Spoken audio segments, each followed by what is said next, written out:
你好，我是超人谈特派专员。超人谈是一个致力于从一手现场采集古典音乐信息，并致力于分享这些信息的古典音乐智库。那它的载体现在在微信公众号和其他的平台。那超人谈的概念最早形成于2000几年，那时候我才大学刚刚毕业，直到2014年，我才在微信公众号创建超人谈。那这才是超人谈的概念第一次能够落地，并以现在你能够看到和听到、读到的形式延续下去。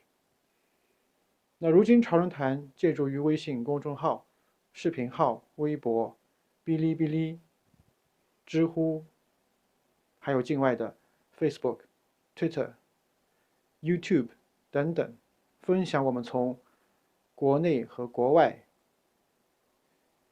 现场采集的一手宝贵图文和影像资料，并且从这些一手的信息中独立归纳、推理、总结出来的观点和见解。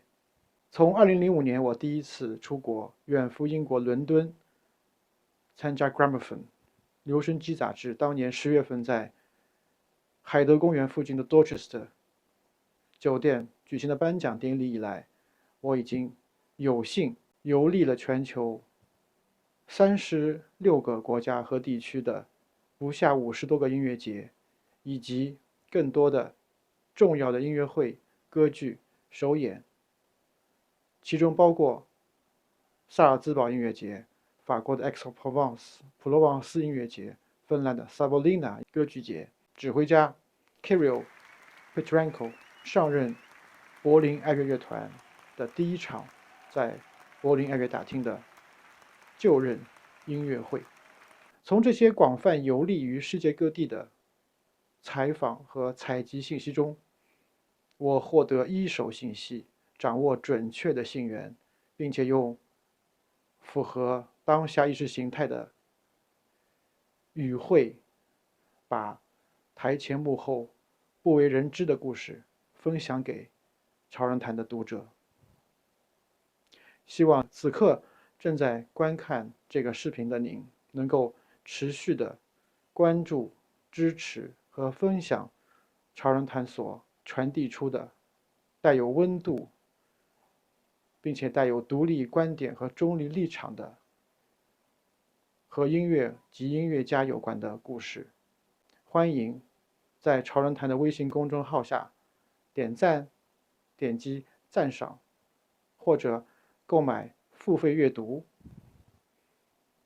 您的关注和支持对我们的发展必不可少。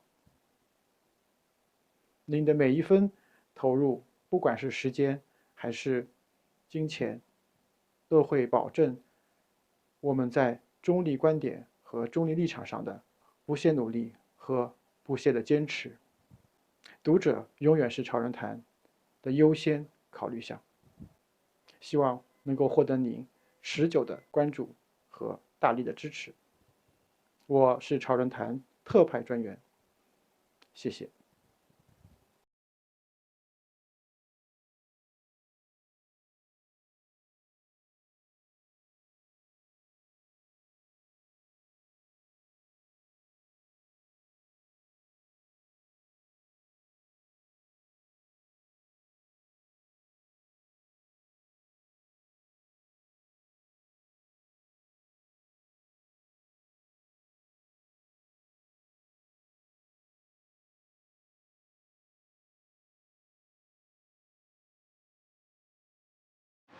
New competition, Rachmaninoff competition, and I would definitely say in the size of Tchaikovsky, in the quality, in the quantity of students, in the quality of their playing, because we chose in both cases Tchaikovsky and Rachmaninoff, we chose first round from 100 from students from tape, and everybody has opinion. But it's incredible. I judge many competitions around the world, and always have sense or smell of politics, you know. And sometimes it's very soft lobbying, you know, sometimes it's very rude. You have to because you will never invite you again if you're against them. Some things like this. It was always politics, you know, but now people are not ashamed to speak loudly, openly. You know, they put on the table their desires. Here, it's incredible selection of the jury, and I always say to my students, first round of competitions is selection of the jury, because who is a juror? There's opinion, there's direction, and I'm very happy about this jury so far. It was almost, let's say, half of jury was in the Rachmaninoff competition and came here, because we know our quality, we trust each other. We already, each juror made some trace in the history of music, you know, we know that. We respect each other, it's incredible, and we laugh all the time backstage. Yeah. It's important to relax atmosphere. No, but you probably have some questions. Yeah, sure. I mean, just yesterday I was interviewing a violinist contestant from China, and she was telling me that this competition, the repertoire for the 3 rounds for a violinist, it's like Olympic Games. It's really the most challenging and daunting task for a violin contestant. I'm wondering, would you like to say the same thing from the perspective of the jury of the piano?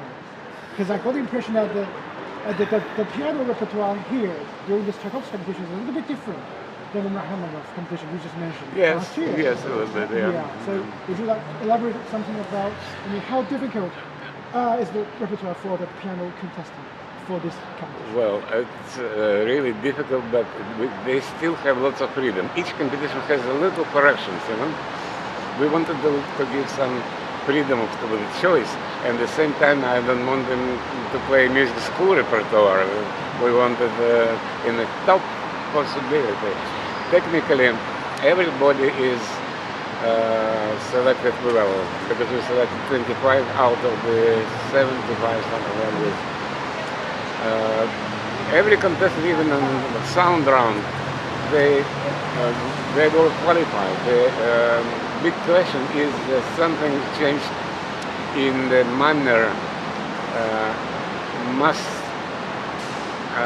follows a certain design of approach to the music. For instance, every Chinese student is playing with the disconnected hands, not together. It's written together, but then we call it like a frog is squeaking in a swamp, and we call it this name, quacket. In my time, my students' time in conservatory, it was a big shame. It's like a shame for conductor to have parallel hands. It's first shame. Now they conduct like they want. You know? So lots of people have the same disease, I would say. It's like COVID, not play together. And by the way, I gave one of the master classes in China. It was like 9-10 years old boy, and was playing not together. And then he said that Hu Tsung, who lives in Paris, came to give master classes and spent entire hour of master class teaching him how not to play together. It's like disease, and it makes such a careless position. A good guy, Tchaikovsky, you know, oh, Bach, good guy, you know. And this is like disease everywhere. Not only that. For instance, one of the competitions I was Pearl River competition in Peking. And the last time it was 20,000 participants in China. So of course I come only for final, and every finalist wanted to play fast, loud, and I admit exact, but fast and loud was only desire. And I don't remember anybody of them. But next week I came to the new competition in Chinese Mongolia, Kohot, yeah, the open competition. And it was a boy from a central music school in Beijing or Peking. I'm used to Peking. And he played this first concerto of Tchaikovsky, which is we hear 50 times every week. First concerto, but he managed to be so personal, so lyrical. He was making rubato. It's very, I would say it was a combination of dynamic and timing. But he was so delicate and he was so personal. Of course, immediately first prize, 19 years old. So we have lots of diseases, including I want to be personality, and I bend the text what I want, so it's my personality.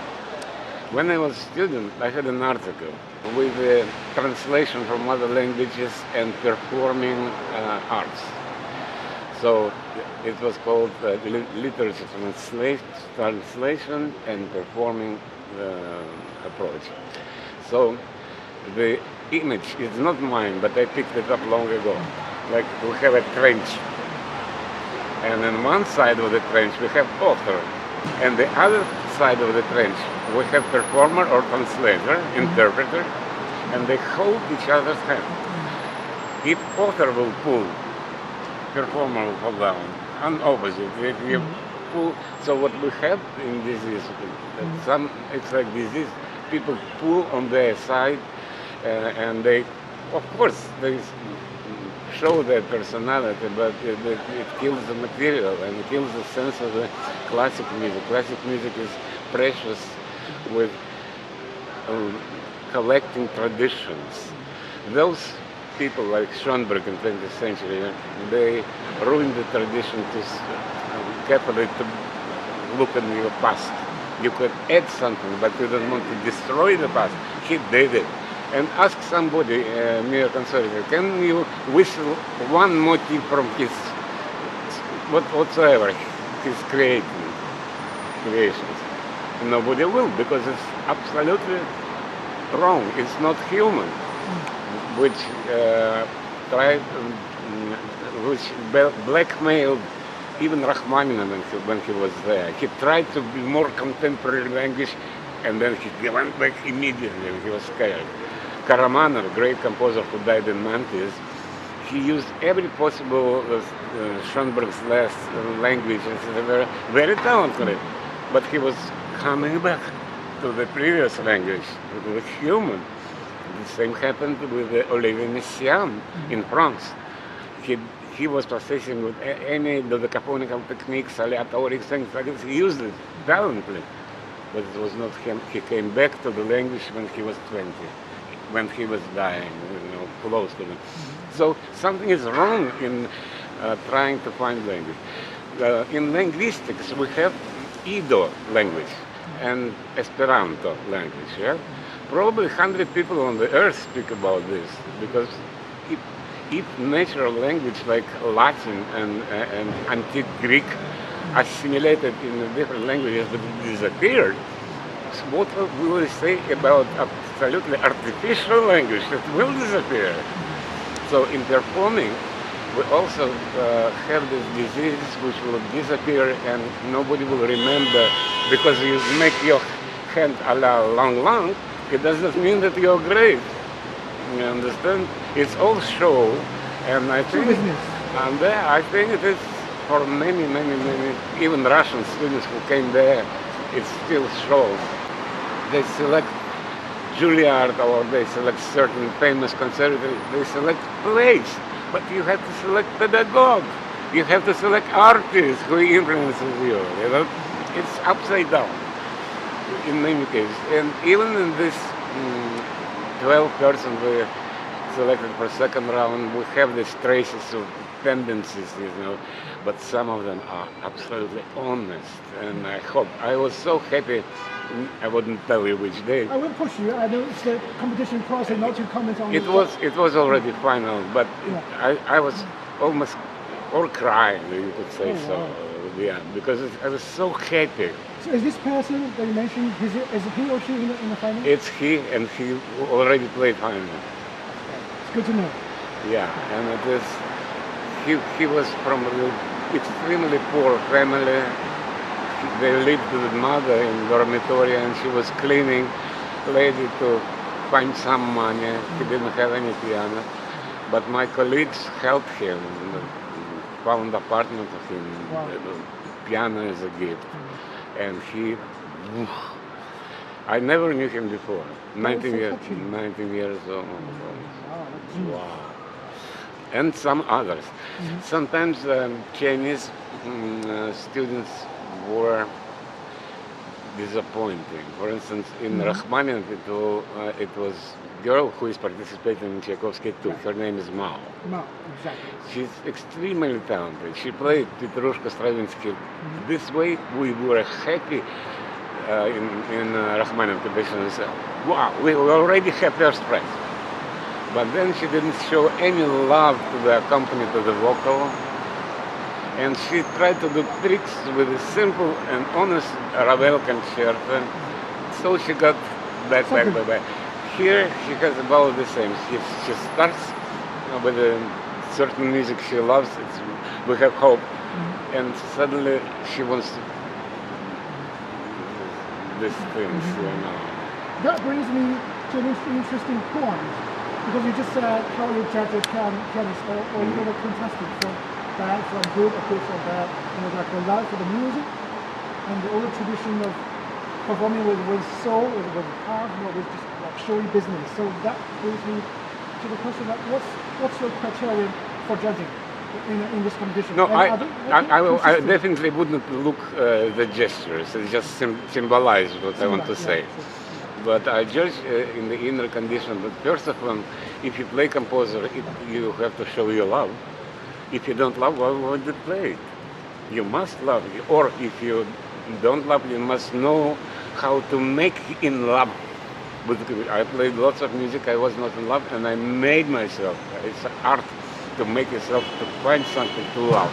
And are you able to tell from them that they love this or not? Of course, always. It's obvious.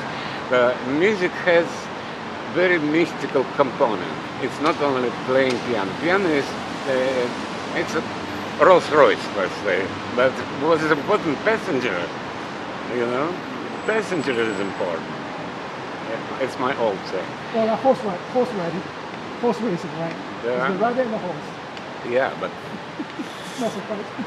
yeah, lots of technical questions also, and this is up to the teachers, because sometimes students, as I said, choose the name, but not the quality and quantity of the historian knowledge in you, because it's not that I teach you play this piece or this fugue, this concerto.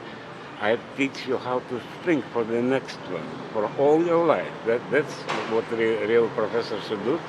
And I think that pedagogy is suicidal profession, because I teach you how to be without me.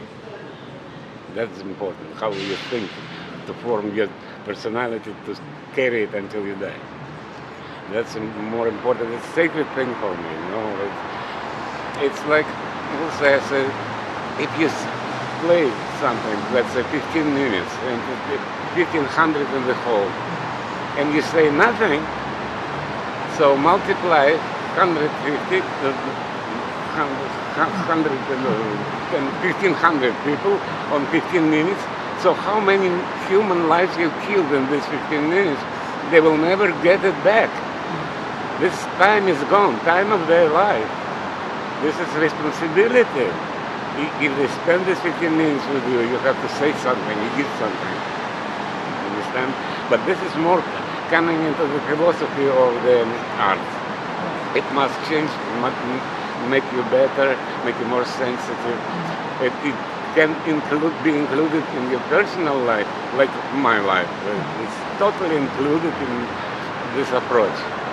Another thing I probably wanted to say, if they will print it. I have two flags at my table, Russian and American, because I have two passports. Yet I don't want to be political, but one historical fact is very important for me. In antique Greece, when Greece didn't exist yet. It was city in China was like a city country. One of the countries was specified in war. It's Sparta. You probably know this. The older generation, they didn't have parents. They were raised to pick up the art of war. They, when they have big battles, they will put in the field flutists to soften the bloodthirst of their own soldiers. So I feel like flutists in this bad political situation, I remember this one. It must soften bloodthirst.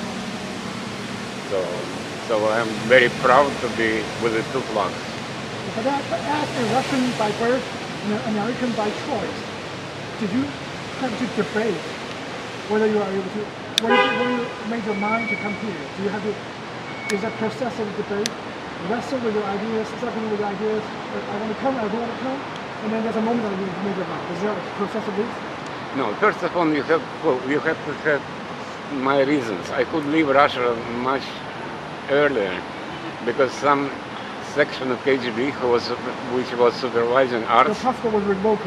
They didn't let me for 13 years to go out of the country. It was peak of my career. I had lots of concerts everywhere, and they wouldn't. Later, after the 13 years, they started to let me go, but it was totally based on briberies. You have to, the government will take, for some reason, 95% of my salary, and for this 5%, could use it for tram inside of the city, to eat a little bit, and buy presents, bribes to the Ministry of Culture, to the Gosconcert, to the special office. Otherwise, you don't go next time. So I didn't like the system. And time changes, and history of Russia always was wavy. Every country is like this. But now it is a completely different country. Maybe I disagree with the elements, like money element is rising in conservatory, in Ignatian College. They lose the quality because of this. They will accept somebody who has money but not talented and not very oriented and be a musician. They will accept it as a student. So student quality is a little lower. That will lower also professors' request. So this process is still there. But speaking about openness, about freedom of speech here, it's not like in other countries now. Like you probably feel it. You could say anything you want. Yeah, and you don't lose respect, of course. So this is my motives, and I see that the country is absolutely in the right side of the history. We hate lies, especially historical lies, because it forms society now. You know, you can study real history, which is not done yet here. Every school has different description of the history in the world, which is absolutely incorrect. It should be few academicians who make one history as we know it, as we knew it then. So I see fantastic changes. Moscow is totally clean city. Lots of dangers, of course, from outside. The Russians always were in history losing their identity from inside enemies, which is still a big task of those who are not friendly. But I hope so. I know that it's like waves. It comes and goes, comes and goes. It will be another wave. It will be another wave of total love to Russia and Russian art. And I never stopped being Russian. You know, people who couldn't live here after revolution, for instance, was Rachmaninoff. You name it. Rachmaninoff didn't want to learn English language. He knew hello and goodbye, and that's it. Something like a few words. And it was very sarcastic to the show business there. Yeah, And somehow he settled in Beverly Hills. yeah. But I found good harmony for me. Here everything was in Soviet and centralized. Your friends live in Moscow. Your friends come to you. Kitchen talks is very famous in Russia. You celebrate in kitchen. In United States, everybody lives separately. Of course, we have phone, we have communications, but your friends very rarely will come to you to be with you, to touch you, to be with you, because everybody has a place of living where they found a job. It's also inhuman reason, I would say, because we do still have here human traditions. And fantastic that we are laughing. Each time we get into the jury room, we remember cases in life, we remember jokes, we exchange interesting facts in the experience in a musical, and if they don't know, these professors, older than me, will say, I never heard about this. They are not ashamed to say, I don't know, and exchange for something I don't know. This is fantastic atmosphere. I think I have to ask you one difficult question. If you have to say, like, how much of you is Russian, how much percent of you is American, what would you say? Like 50% or like 51, 90, 49? How would you say that? You see, in a bad sense, to be American, in lots of nationalists in France, in England, American would be a bad word, because we have lots of nonsense. So in this sense, I'm not American, but I know so many simple people, just musicians which love to learn. People are everywhere, I found my selection of my friends, my surroundings, is very positive as human beings, honestly raised up in religious or in moral conditions which are acceptable for me. So I just don't come close to those who are not. But I'm sure here we have also selection like this. So being human, it's not only one side, it's many side things. Speaking about my nationality, of course, my Russian language is in the basic of my knowledge.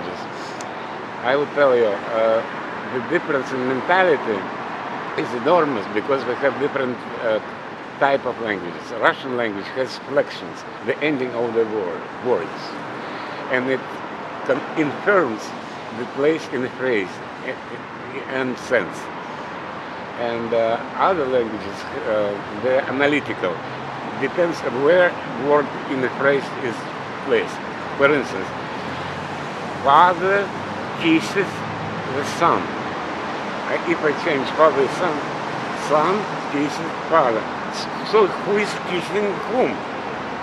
In Russian language, it doesn't matter. I could change the word, but it will be father kisses son, no matter if he's in the end or in the beginning. Because the flexion, it's like Latin, The flexion infirms. So mentality is a little bit different. And I think that we have more wonderful poetry than languages like analytical, except France, probably. In France, we have fantastic poetry. We have completely different approach in language in Chinese poetry. But my favorite, Li Bo, One Way, Du Fu, Men Hawajan, you name it. I know all this, especially Tang period. Yeah. But Sudun Po is not Tang, but of course I was in his birthplace in China. So it's completely different approach, but human element is still there. If you see the anthem of Li Bao about drinking, because drinking, He's a heavy drinker.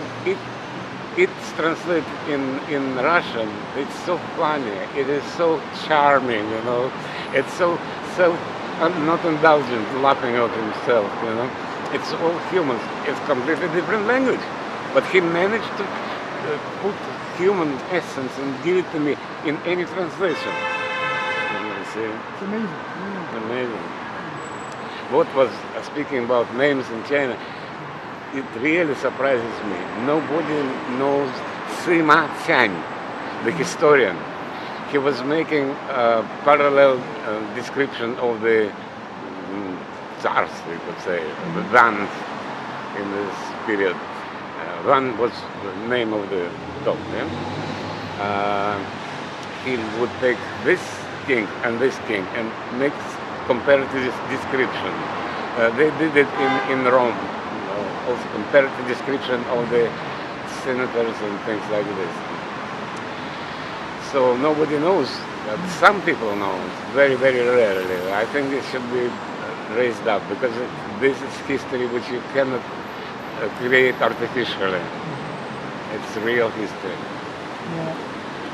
So, speaking about my blood, Yeah. I have, do you know what borscht means?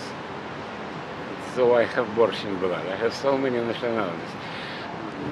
Long ago, one Mongolian, you see I still have this eyes, narrow, Mongolian, the nephew of Genghis Khan, Bati, Khan Bati, gave the branch of his blood here, and branch was called Batievskis. The last name was Batievsky, belonging to Bati.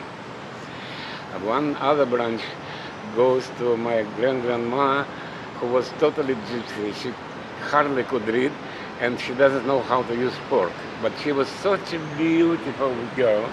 She became wife of governor of Chisinau in Moldova. It was 40 arrondissement in the country this time. All 40 will come and see Tsar and decide what to do.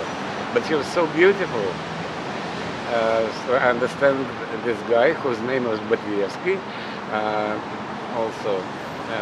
And the other branch would be Shafirov. Shafirov coming from Jewish name Shapiro.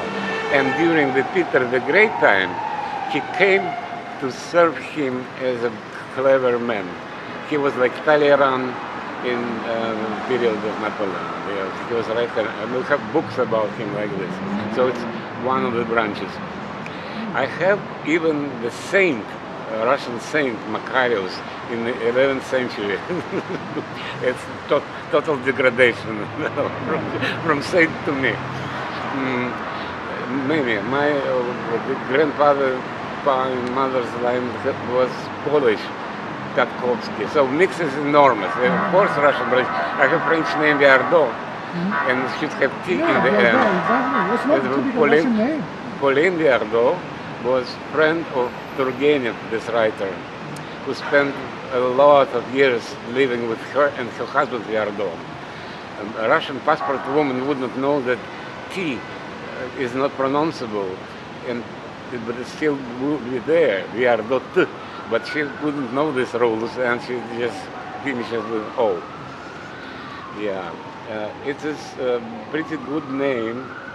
She was a great musician, even composer a little bit. She has great voice, and she is in the history like friend of Turgenev. But this is my real name. It's not pseudonym. You know? So maybe I forgot half of this. I started to be more interested in my sources close to my age, you know. But what I know for sure. Yeah. Were you like the first Russian to win the Frank Kleiben competition? And Frank Kleiben is the only American, the first American to win this Tchaikovsky competition. Now you are sitting on the jury of the Tchaikovsky competition. I really see there's so much connection here. Would you like to probably recall the moment when you won the Frank Kleiben competition in the States? I mean, when I wanted to do, because he came here before this competition started to bloom, he came here to play, and I was standing under the portrait on the second floor, listening to him, and people said that I could not erase from my face idiotic smile. I was happy to hear him, you know. And then I happened to know Richter close, and he was in the first jury, and I know how he voted. It was like 24, the highest you have to give. So he gave everybody 0, 0, 0, and gave him 24. And people say, it's impossible, it should be around 20 something for everybody. He said, okay, gave 20 everybody, gave 100 to him. He was hooligan, you know, but it's true stories. So I found that he's such an organic, how to say, he was more vocal musician than piano animal, you understand? What we have a lot now. Yeah, and I said I want to go to this competition, and I was first to win there. And you know, I didn't come to win. I was coming to perform. I hated when one of my students saw the portrait and said, "Oh, I know this girl. I was competing against her." I said, "If you say it one more time, you are not in the class. You play concert. It's opportunity for people to have attention to you. That's how you go." And what I teach also, if you don't go further, just don't collect these memories. See, on a future competition or concert. If you win, don't be too glad. You still have so much responsibility now if you win, that you will work harder. So don't be too sad, don't be too glad. Was the repertoire that you had to play at the time different from the repertoire nowadays with the Feinkleiden? Because I think there was just a junior Feinkleiden there, and the latest Feinkleiden, a Korean pianist won the Feinkleiden, if I'm correcting me if I'm wrong. So is the repertoire evolving as time goes by, the Feinkleiden? It's more or less the same. They simplified this competition for youth, of course. And their selection of the jury now is not political character, but you could see tendency there. All the stuff which serves competition is from Canada, because the director is from Canada. Speaks about something, right? And they do not the best job. When I had my competition, Yuchin and another girl, also student, they were preparing everything, the rules of competition, service of the jury, even including food for spectators, for those who hold. They come and eat there, 2 persons, because they wanted to do it. So when secretaries, like 200 secretaries, they do nothing for it. So I do think that with the death of Clyburn, this competition will not really keep the level. I have this. And selection of their juries and jury selection of the students is a little bit more, how to say it, materialistic. Because people started to speak about it. People forgot about the mystical side of the music. You cannot palpate music. Why do you think you palpate piano? It's there. No, of course not. Piano only an instrument. Instrument of your soul, you know, your vision, your knowledge, your research. Like good poetry, it's always human research of the soul. People forget about this. People become materialistic. Fast and loud, it's not all. Even though I gave it just right now the master class in Central Music School, which is a cradle of the talents for conservative, they didn't hear that you have to rehearse and learn how to make pause. People think pause is just you don't play. No, pause is atmosphere. You know, you have to learn it. I was interviewing Leon Fleischer, and he mentioned to me the piano plays the easiest string in the world. There are 3 tricks in the piano play: how to start a note, how to sustain a note, and how to stop a note, which is true. And then he said, this is the most difficult part of it.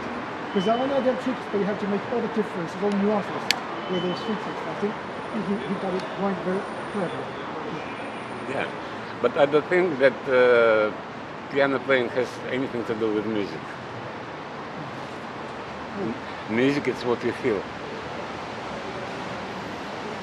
Yes. How you transmit, of course you have to be master to be able to transmit. But you have nothing to transmit. You're able, but you have nothing. Again, note has nothing to do with music. So in this case, what's your suggestion to the younger generation of musicians in general and probably pianists in particular, for them to nurture their love for music, to bring their love out in piano playing, for them to feel it? How they probably do that? There is no one aphorism which discovers the secret. Secret is find in yourself, the corners of your soul, where your talent is sleeping happily. You have to wake up. I have different positions than my genius professor. He would see my master class and say, "You still have hope." In the beginning, it's clear that he will or she will never play. So I listen to the whole thing. Look at my watch. Oh, half lesson is gone, and then it's no. My philosophy is that everybody has sleeping beauties inside, but they never, because it's hard to wake up. It's hard to wake up in this part. It's hard because it's sleeping for some long time. But I hope that I can do it, and practically I do it. My Chinese students play, and people can cry just in public, you know. But coming to me like pure mechanical, and I look at eyes. Before they start to play for me, I already know how, like old kind of doctors, you know. Don't tell me you have your liver. So this is pedagogy in general, but each time it's something individual. I cannot have the same lessons and the same secret, what to say, how to discover yourself. Sometimes it's literature, I have wide spectrum. If you don't like this Chinese literature, I'll give you Japanese, like Basel, for instance, yeah? I'll give you French. If you love, you stay with this. Later you will come back to Chinese, yeah? So this is my manner. Because this wood or fireplace cannot be only from music. Lauren Mazel said funny phrase. If good musician is only good musician, he is not good musician. You know, it's true. It's true. You studied when you were a student here. You studied with Naumov and Naumova. Naumova first. Naumova first and Naumova, yeah. Mm-hmm. And those were really very highly esteemed teachers here. And I remember that they also recognize you as their best people who move around. I read from Wikipedia. He said so. How would you, of course, how would you remember them? What's the most important thing that you have learned from them? You know, sometimes it reminds me lessons of Zen Buddhist fathers. Famous example, the student which will spend in the mountains with him month, hear nothing. And then he tries and he says, "Tell me, what is the difference between Hinayana and Mahayana for you? It's, you know, it's." An answer would be, "Oh, how beautiful to touch the most of the trunk of the tree." And you have to connect it to your question and answer and find what he wanted to say. I don't have to tell it should be longer, it should be staccato, it should be pedal or not. This is primitive. I answer this kind of things, you know. And sometimes my students, instead of 3 years with staying with me, they will put down other subjects and stay up to 13, 14 years. And after 14 years, the girls would come to room, my studio where I give lessons. Maestro, I have to go to play. Give me something, and I give. It's enough. I just do gesture and face expression, and she is full of this, and she carries on stage because she couldn't wave it herself. Things like this, it's unexplainable. Also, when I started to conduct, I conducted my transcription of Shostakovich in Kiev. And I trust this conductor, and I said, could you start a little bit with me? I'm in the hall. And he didn't feel this music. Come, you on stage. And I started. This is a miracle. You do the same like me, but music is coming. You understand? So it's unpalpable things. It's in all your life, in all your gestures, in all what you could absorb. And I'm still not like Nauma. I still think that everybody has sleeping beauty inside. Where did you be woke up? Everybody needs different time, but I also show them. First, what I took from my professor, if I show a little piece, something, they try to imitate it. But if you remember history of art, all the great, like Velasquez, great painters, they will come to the studio to copy successful pictures. Or El Greco, for instance, famous. He started to have success because he was very strange, long figures and things. And success, it means he needs copy to sell it, there will be money. So he selected the students who then he will come and touch here, and go to sell. But all the students became famous because they copied. Through copy, they tried to understand. So if you copy in the beginning, like what in Central Music School, the guy was 9 years old, he tried to copy immediately. But it's not only superficial. I would not accept only crescendo diminuendo. I catch what he feels, but he felt immediately. Talent, you see? So copying is one of the methods which I got from Neuhaus school. Neuhaus himself was this way, Naumov was this way, and before I started to copy him, he would come to the class of his wife.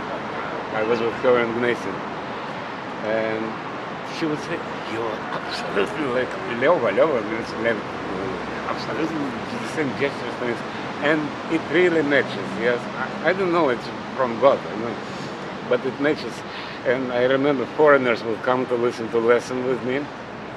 They're sitting, and he would say, and I would change. He would do, and I would change, and they will bewildered. What is going on? We don't understand. But we haven't understand each other. We have bird's language, so-called. But they were expecting philosophical explanation, crescendo, diminuendo, less pedal, more pedal. No, it becomes with the time bird's language. I already know, and they're correct. So that's why they say that I am Zen Buddhist in my method. It's not me, they say.